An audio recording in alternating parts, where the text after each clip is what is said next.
घर कैसे जल गया? कैसे जल गया वो कोई पता नहीं है। कोई पता नहीं है। तो आप लोग कैसे रह रहे हैं 2 दिनों से? कैसे रह रहे हैं, इधर उधर अपना बाल बच्चा के लेकर रह रहे हैं। इधर उधर रह रहे हैं। कैसे बच्चे लोग को खाना पीना? कैसे कोई कोई आदमी देता है खाना उना, ऐसे हो रहा है। अच्छा, अभी तक सरकार आपको क्या क्या सुविधा दिया है? क्या क्या सुविधा दिया, वही थोड़ा बहुत चूड़ा और पन्नी। ये नहीं, सरकार आप लोगों को घर वगैरह इसके लिए क्या सुविधा अभी तक दिया है? कुछ नहीं। कुछ नहीं दिया। आप लोग घर के लिए फॉर्म भरे हैं? नहीं। तो आप लोगों को फॉर्म भरना चाहिए था ना। सरकारी जमीन पर जो है, सरकारी जमीन है, ये सरकारी जमीन है। तो सरकारी जमीन पे क्या क्या नाम है आपका? मेरा नाम हुआ सुंदर राम। इधर कैमरामैन से क्या नाम है आपका? फिर से क्या नाम है आपका? सुंदर राम। मैं यहाँ का पंचायत अच्छा, पंचायत समिति प्रतिनिधि हूँ। पंचायत समिति प्रतिनिधि हैं।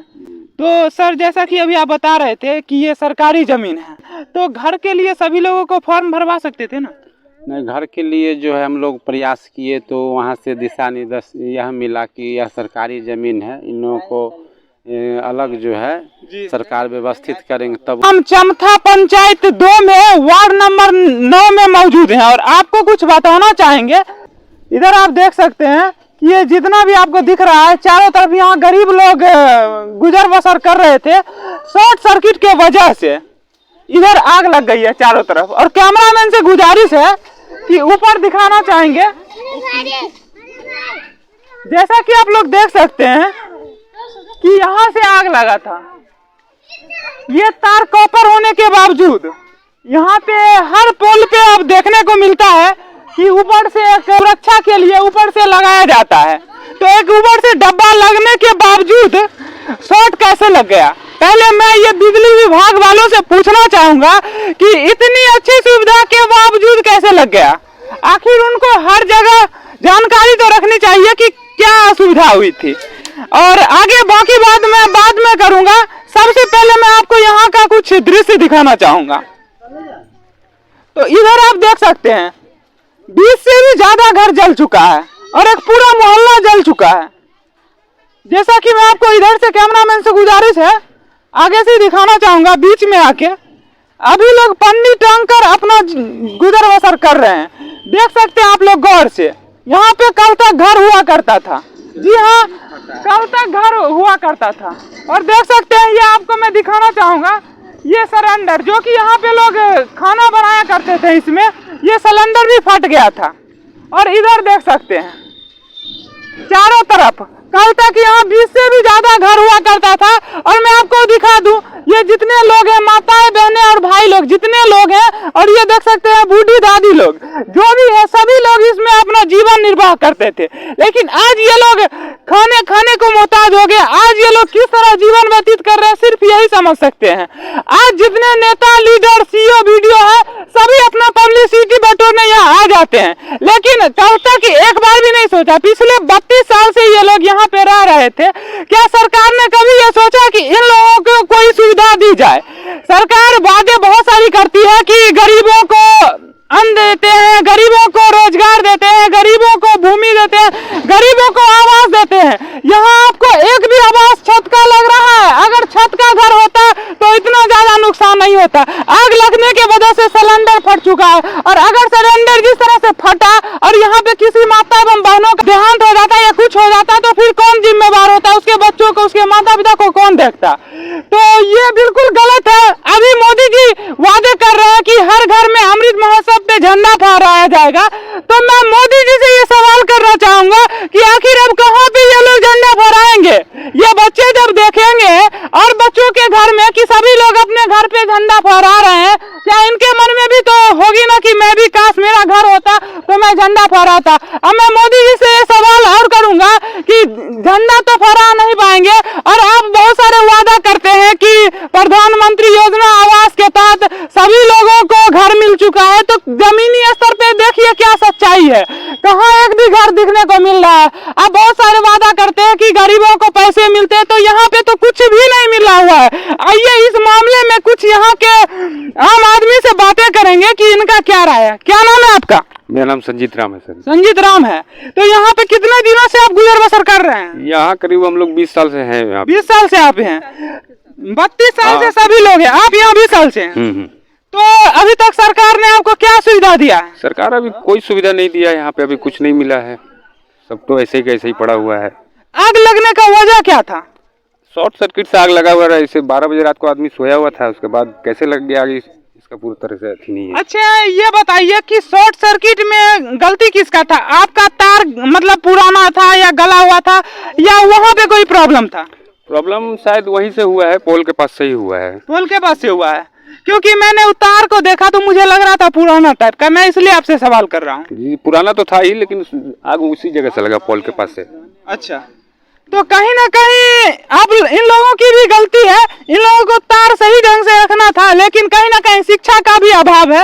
अगर शिक्षित होते तो ये लोग ये भी कर सकते थे। तो बिहार में हर चीज का दुर्भाग्य है, लोगों का जब रहने का ठिकाना नहीं, रहने को नहीं है तो बच्चों को कहाँ से पढ़ा सकते हैं। तो आइए यहाँ पे कुछ माताएं एवं बहनें हैं, इनसे भी बातें करेंगे। क्या नाम है आपका? शिव कुमारी देवी। शिव कुमारी देवी, घर कैसे जल गया?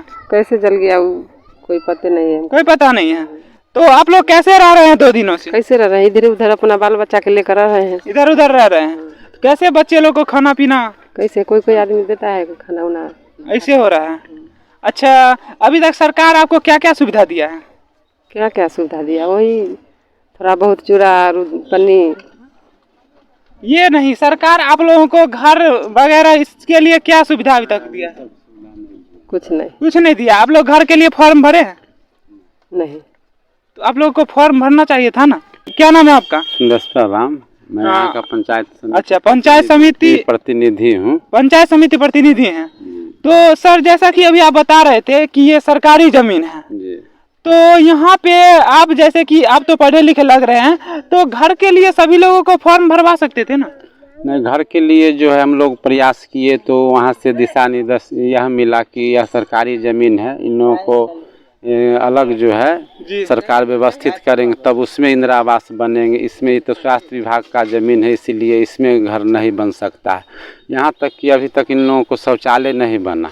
शौचालय तक नहीं बना? शौचालय तो घर तो दूर की बात है। अच्छा, तो आप लोग देख सकते हैं कि सरकार वादे बहुत करती है कि स्वच्छ रहो, सुरक्षित रहो, शौचालय हर घर होना चाहिए ताकि माताएं बहनें बाहर ना जाए, अशुद्धियां ना फैले, बीमारियां ना फैले।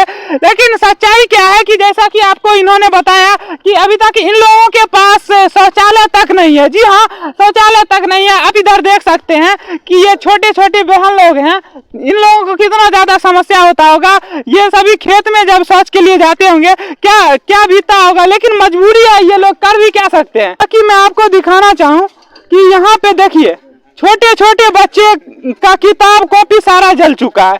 मैं आपको दिखा दूं, ये बच्चे लोग जो कि पढ़ाई करते थे, सोचिए ये माता एवं बहनें जो कि कमाने खाने वाले लोग हैं, अब कैसे बच्चों को ये सारा सामान देंगे। तो इधर दिखा दूं, इधर आप देख सकते हैं कि ये घर में देखिए कुछ भी नहीं बचा हुआ है, सिर्फ वो चूल्हा है, गैस तक जल चुका है। इधर देख सकते हैं, इसमें अभी लोग खाने के लिए चूरा लाए हैं, अभी लोग चूरा लाए हैं और इससे अपना जीवन निर्वाह कर रहे हैं। उधर भी आप देख सकते हैं टरंग तक जल चुका है। अब सोचिए बहुत सारे माता एवं बहनें होंगी जो अपनी बेटियों के लिए 2-2 पैसे शादी के लिए इकट्ठा किए होंगे, जेवर वगैरह रखे होंगे, सारा का सारा सामान जल चुका है।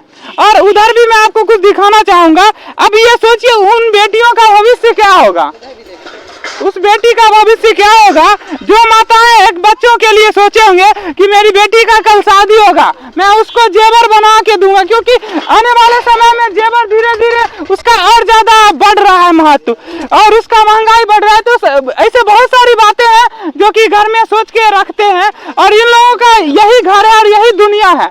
आज समझिए कि कितने बेटियों का फ्यूचर खराब हो चुका है, क्या करेंगे ये लोग। और आपको मैं इधर दिखाऊं, देखिए ये बर्तन में लोग खाते पीते थे और आज ये बर्तन की स्थिति देखिए, ये लोग पाई पाई के लिए अभी तरसे हुए हैं। बछवाड़ा से जो विधायक महोदय हैं अभी तक आए हैं या नहीं आए हैं? क्या नाम है आपका? संजय कुमार। आपके जो विधानसभा से विधायक महोदय वो आए हैं या नहीं आए?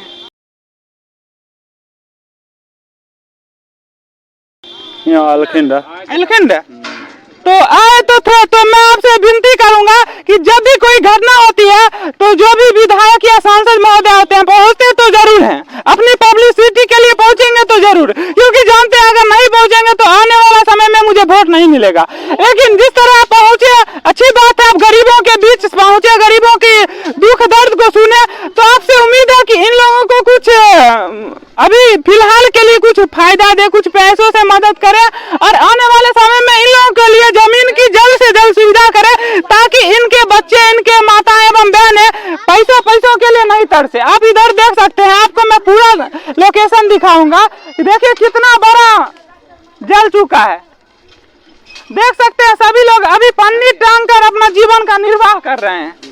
देखिए इधर कपड़े तक जल चुके हैं। आज के समय में मैं आपको बता दूं, एक शर्ट का कीमत 500 रुपया होता है। जी हाँ, एक शर्ट का कीमत 500 रुपया होता है। कुछ नहीं बचा। और यहाँ पे सोचिए, यहाँ पे सोचिए सारा का सारा सामान जल चुका है। जैसा कि ये बता रहे हैं भाई साहब की एक वस्त्र शरीर में जो था उसके अलावा कुछ नहीं बचा, और भगवान की कृपा है कि ये सभी लोग सुरक्षित रह गए, नहीं तो इनके साथ भी कुछ भी हो सकता था। आइए यहाँ पे एक भाई साहब है, वार्ड मेंबर है यहाँ के, इस 9 नंबर वार्ड के, इनसे बात करेंगे। क्या नाम है आपका? मैं राकेश कुमार राम नाम है। तो अभी तक आप लोगों को क्या सुविधा प्रदान किया अपने तरफ से? यहाँ सरकार के तरफ से वही पन्नी मुहैया कराया गया है और अनाज का व्यवस्था नहीं कराया गया है। और कुछ ग्रामीण मुखिया हैं, राकेश कुमार राय बच्चा बाबू, वो चूड़ा और मीठा का व्यवस्था कर दिए। और प्रमुख साहब हुए, जिला परिषद साहब हुए, वो की क्या है वो व्यवस्था किए चूड़ा मीठा का। और पंचायत समिति है, वो चूड़ा मीठा का व्यवस्था किए तत्काल खाना का, और खाना बना करके पंचायत समिति अपने घर से इन लोगों को कुछ खाना खिलाने का प्रयास कर रहे हैं, खाना खिला रहे हैं।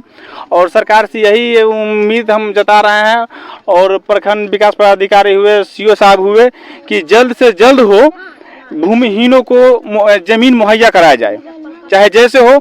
लगभग कटान पीड़ित लोग हैं, 35 बरस से यहाँ रह रहे हैं। सभी पदाधिकारी चमथा में आए, लेकिन यह सरकारी भूमिहीन बसे हुए हैं। आज तक इन पर कोई भी पदाधिकारी ध्यान नहीं दिए कि हाँ हम सरकार के तरफ से जमीन दिवा करके इसको अलग घर बना दें। आपके सरकार जो है ना, सो उनको कुर्सी से मतलब है। आप देखे होंगे कि रोज वो दल बदलू करते हैं, आज ये पार्टी में जाते हैं, आज वो पार्टी में जाते हैं, तो उनको उससे फुर्सत मिले तब तो आप लोगों की तरफ देखेंगे। हाँ, तो सरकार का तो यही तो रवैया है, कभी इस पार्टी में कभी इस पार्टी में, तो यही तो हो रहा है। सभी दल का तो यही हाल है, सभी दल का यही हाल है, कभी इस पार्टी में कभी इस पार्टी में, यही तो हो रहा है। कल तक तेजस्वी यादव ऐसा बोल रहे थे कि नीतीश कुमार ऐसा है, वो ऐसे हैं। खैर मैं ज्यादा समय राजनीति में नहीं लूंगा। और उन्होंने बोला था मेरा सरकार आएगा तो मैं 10 लाख 19 लाख तो नहीं 10 लाख रोजगार दूंगा। तो आप तेजस्वी यादव से क्या उम्मीद करना चाहेंगे? उम्मीद तो है, बोल तो रहे हैं कि हम बेरोजगारों को रोजगार दूंगा। अब देखिए नई सरकार बनी है तो रोजगार देने का प्रयास करेंगे। अभी फिलहाल उनसे आप क्या मांगना चाहेंगे, अगर आपकी आवाज वहां तक पहुंच सकती है तो? अभी फिलहाल मांग यही भूमिहीनों को कि भूमि मुहैया किया जाए, यही हम प्रयास कर रहे हैं कि जितना जल्दी हो भूमिहीन को घर बसा दिया जाए। तो ये अभी पूरे जल गया, पूरे छोटा छोटा बच्चा है, ये धूप में खुले आकाश में कैसे रहेगा? इसके लिए सरकार को सोचना ना पड़ेगा। तो जैसा कि आपने देखा कि ये वार्ड मेंबर महोदय ने क्या बताया कि यहाँ पे अभी सरकार से विनती है कि कम से कम इन लोगों को एक अलग जमीन की व्यवस्था करवाई जाए, क्योंकि ये स्वास्थ्य विभाग का जमीन है और यहाँ पे घर नहीं बनाया जा सकता, ऐसा सरकार के तरफ से आदेश है। तो इन लोगों के लिए जल्द से जल्द भूमि की व्यवस्था किया जाए, ताकि ये लोग 2-2 पैसे जमा करके भी कम से कम किसी तरह अपना घर बनाए और वहाँ पे अपना जीवन निर्वाह करे। अब देखिए यहाँ पे कितने छोटे छोटे बच्चे हैं, यहाँ पे देखिए इधर कितने छोटे छोटे बच्चे हैं। इन लोगों को कहाँ रहेंगे? हम और आप जो बड़े हैं वो पेड़ के नीचे भी रह सकते हैं, लेकिन इन बच्चों का क्या होगा? आइए यहाँ पे कुछ यूथ भाई लोग हैं, इनसे भी बातें करेंगे। क्या नाम है आपका? संजीव कुमार। आप तो पढ़े लिखे लग रहे हैं। हाँ बोलिए। क्या चाहते हैं सरकार से? सरकार से यही चाहते हैं, जो हम लोग का तो घर से बेघर हो गए, हम लोग को घर दिया जाए जल्द से जल्द। और पहनने ओढ़ने का कपड़ा नहीं है, खाने का दाने नहीं है, रहने का घर नहीं है, यही चाहते हैं। और सरकार से हम यही विनती करेंगे, जो हम लोग को यही में एक साइड से व्यवस्था किया जाए, नहीं तो हमारा यही क्षेत्र में हम लोग को रहने का ज़मीन होना चाहिए, बाकी दूसरा गांव में हम लोग नहीं जाएंगे। अच्छा हम ठीक लोग है रहेंगे 9 नंबर वार्ड में ही। जी। अच्छा ऐसा क्यों, सरकार अगर आपको दूसरे जगह जमीन दे रही है तो फिर वहाँ लेने में क्या दिक्कत है? वहाँ लेने में यही दिक्कत है, यहाँ मेरा समाज है, यहाँ माँ बाप भाई बहन सब है। अब वहाँ जाने के बाद वहाँ का रीति रिवाज हर चीज हमको देखना अच्छा सुनना ये पड़ेगा। आपको कहने का क्या मतलब है? क्या कहने मतलब का हमको यही मतलब है, जो हमारा जो यहाँ बापुत है, नहीं नहीं हमारा वो नहीं सर, वो बात हम आपका समझ रहे हैं। मतलब आपका जिस तरह से बोल रहे हैं, मतलब आपको ऐसा लग रहा है कि आपको सरकार अगर भेजेगी भी तो दूसरी जगह भेज सकती है। अभी तक तो सुनाई में यही आया है, लेकिन हम सरकार से यही गुजारा करते हैं जो हमारा यही क्षेत्र में हम लोग को रहने के लिए व्यवस्था किया जाए। और फिलहाल में अभी जो स्थिति है देख सकते हैं, इसी में हम लोग को एक साइड से जमीन हम लोग को होना चाहिए। अच्छा अभी जो और ये इस पे सरकार को भी सोचने का पूरा अधिकार है। और जो बोला जाए या कहा जाए तो हम लोग को वाजिब बनता है जो इसी में हम लोग को रहने का जमीन दिया जाए। तो फिर मिलते हैं अगले वीडियो में नए अपडेट के साथ। और आप देख रहे थे आरजे न्यूज।